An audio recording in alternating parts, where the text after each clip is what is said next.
Good morning everyone. ETF business school में आपका स्वागत करता हूं।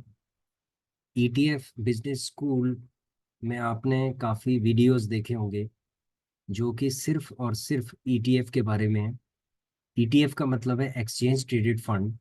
और हमने आपको बताया था कि 32 हम ईटीएफ आपको लेके आएंगे जिनका वॉल्यूम बहुत ही अच्छा है और लॉन्ग टर्म में आप उसमें इन्वेस्टमेंट कर सकते हैं। आप जरूरी नहीं है कि 32 के 32 में इन्वेस्टमेंट करें, आप 5 में कर सकते हैं, 3 में कर सकते हैं, 1 में कर सकते हैं। क्योंकि जो ईटीएफ है वो हमेशा सेफ होता है और ये जो इन्वेस्टमेंट है इसको लॉन्ग टर्म होराइजन के साथ हमें सेफली हमें क्या करना चाहिए, इन्वेस्टमेंट करते रहना चाहिए। अगर आप इन्वेस्टमेंट करते हैं ईटीएफ के अंदर तो इसका जो रिजल्ट है वो म्यूचुअल फंड से भी अच्छा आ सकता है। लेकिन आपकी जो स्ट्रैटेजी है वो प्रॉपर होनी चाहिए ईटीएफ इन्वेस्टमेंट के लिए। हमने कुछ वीडियोस इसके अंदर जो हमारा चैनल है इसमें हमने डाले हैं कि हमें कब बाय करना चाहिए ईटीएफ और कब हमें एग्जिट करना चाहिए। अगर आप एग्जिट करना चाहते हैं तो कब एग्जिट करना चाहिए। तो आरएसआई की एक टेक्निक है,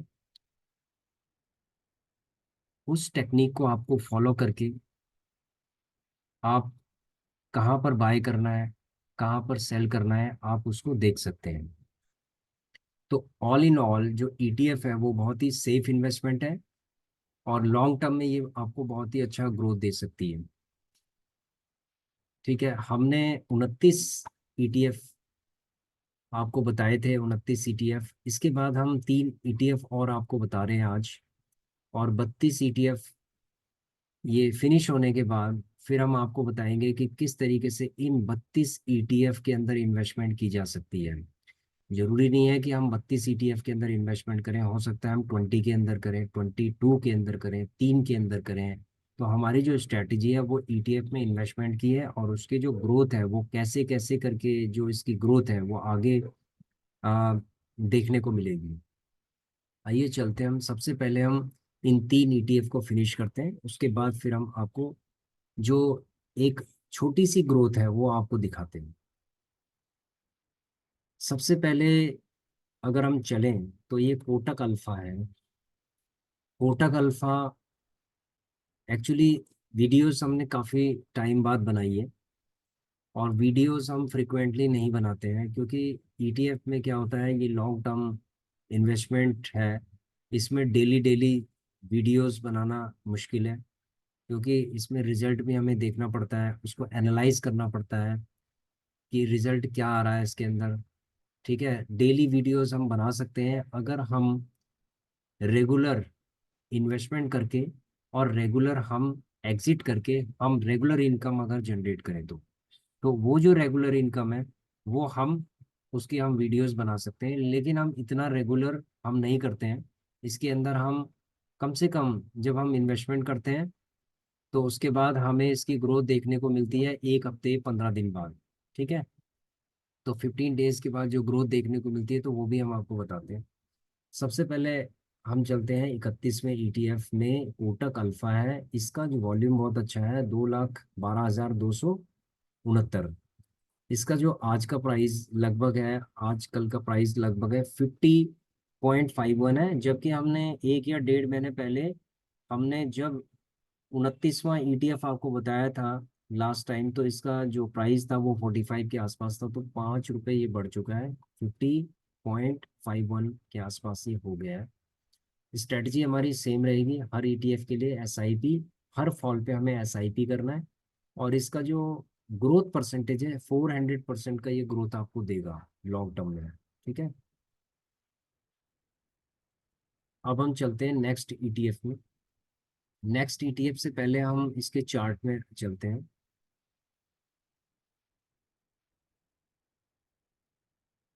ये अल्फा का चार्ट आप देख रहे होंगे। अल्फा जो स्टार्ट हुआ है, इसमें देखते हैं, 18 मार्च 2024।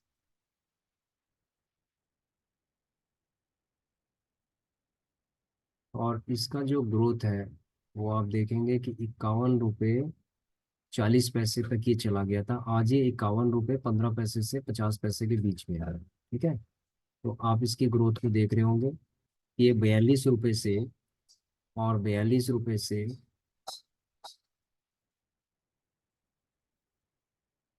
50 रुपये पे चला गया।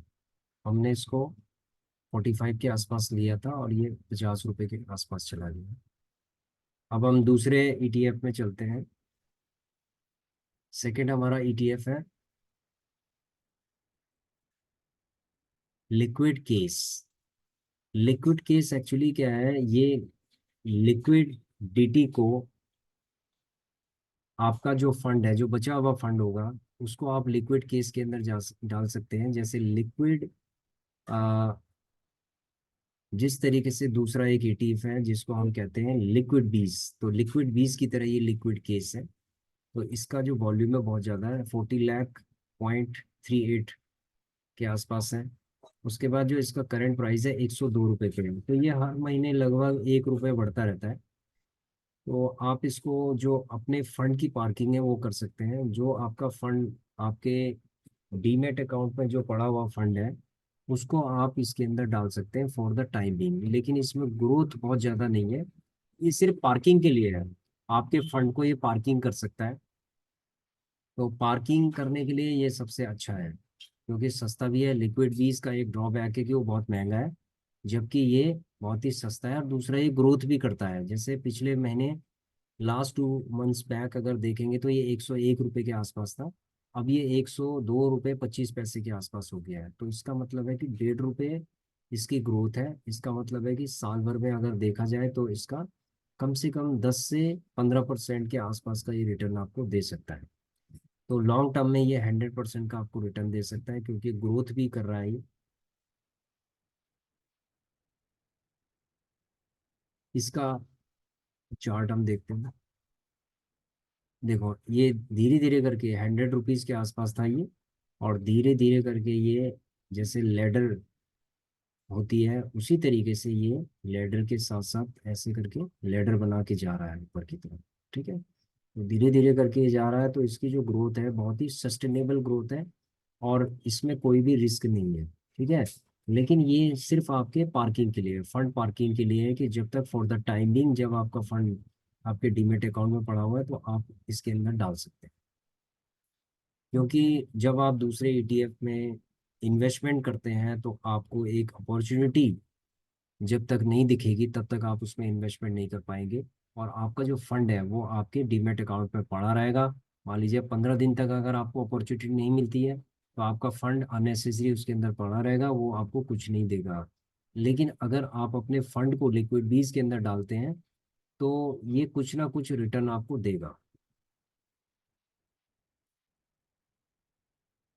आइए चलते हैं अब तीसरे ईटीएफ की तरफ, जिसका नाम है लिक्विड बीज। देखो, लिक्विड बीज शुरू में भी 1000 रुपीज पे था, और आज भी 1000 पे है, कल भी 1000 पे रहेगा।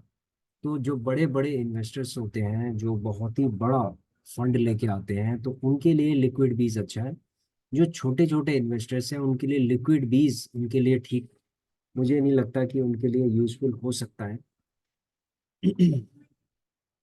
क्योंकि इसका जो प्राइस है बहुत ज़्यादा है, इसमें ग्रोथ भी नहीं होती है। ये सिर्फ फंड पार्किंग के लिए होता है, कि जैसे क्वार्टरली जब रीसेटलमेंट होता है, तो जिनके पास बहुत बड़ा फंड होता है, तो वो लोग क्या करते हैं कि जब क्वार्टरली रीसेटलमेंट होता है तो एक बड़ा फंड उनके अकाउंट में वापस जाता है, फिर उनको दोबारा से ट्रांसफर करना पड़ता है। तो उस चीज़ से बचने के लिए वो लोग क्या करते हैं कि फंड पार्किंग कर सकते हैं अपनी लिक्विड बीज के अंदर। ठीक है, तो छोटे इन्वेस्टर्स के लिए ये कोई खास यूजफुल नहीं है।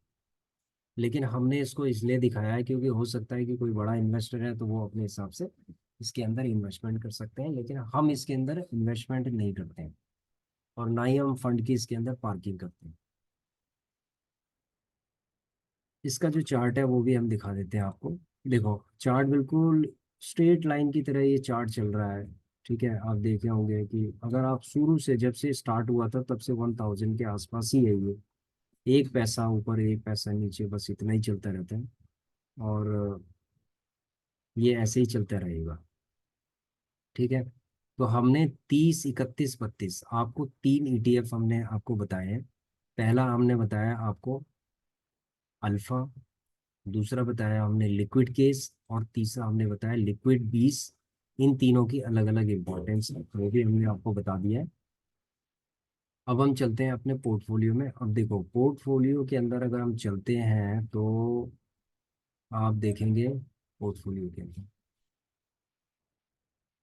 अब आप देखेंगे कि हमारा जो इसके अंदर इन्वेस्टेड वैल्यू है वो है 1.4984 के आसपास है।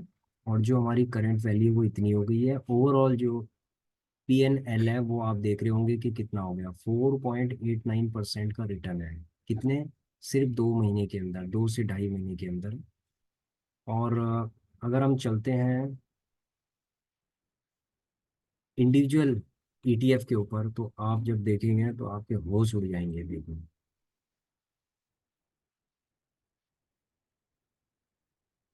अगर आप देखेंगे अल्फा, ये सिर्फ 1.5 से 2 महीने, मतलब 2 से ढाई महीने की इन्वेस्टमेंट है।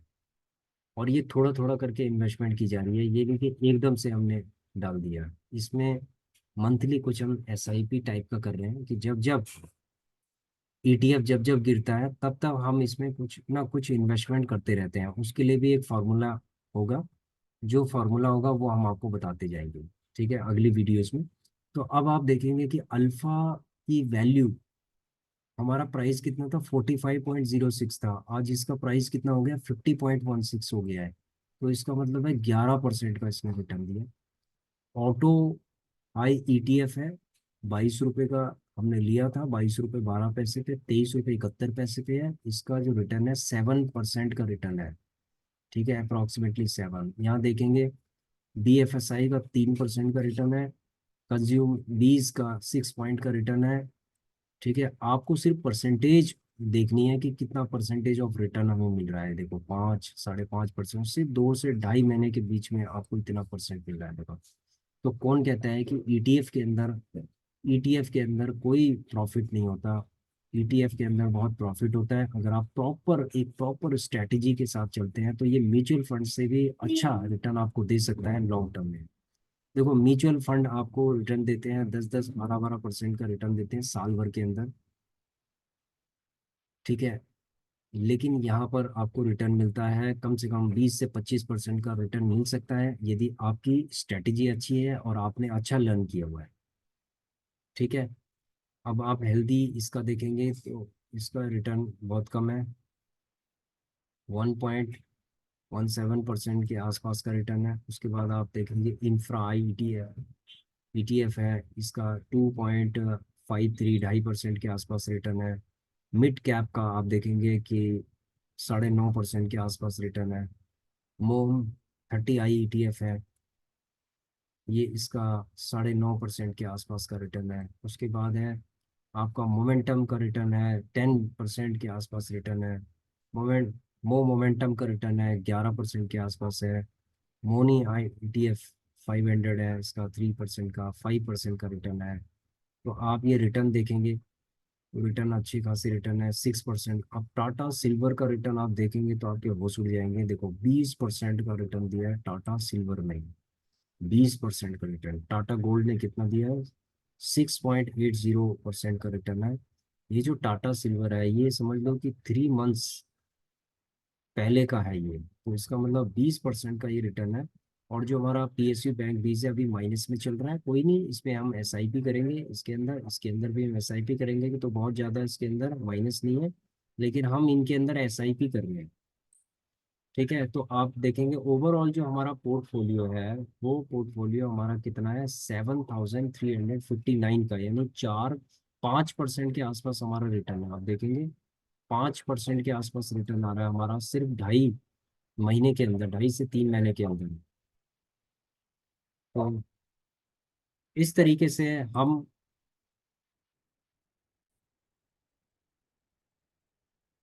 तो आपको हमने अपना पोर्टफोलियो दिखाया है, ठीक है। तो धीरे धीरे करके ये ग्रोथ होता जाएगा।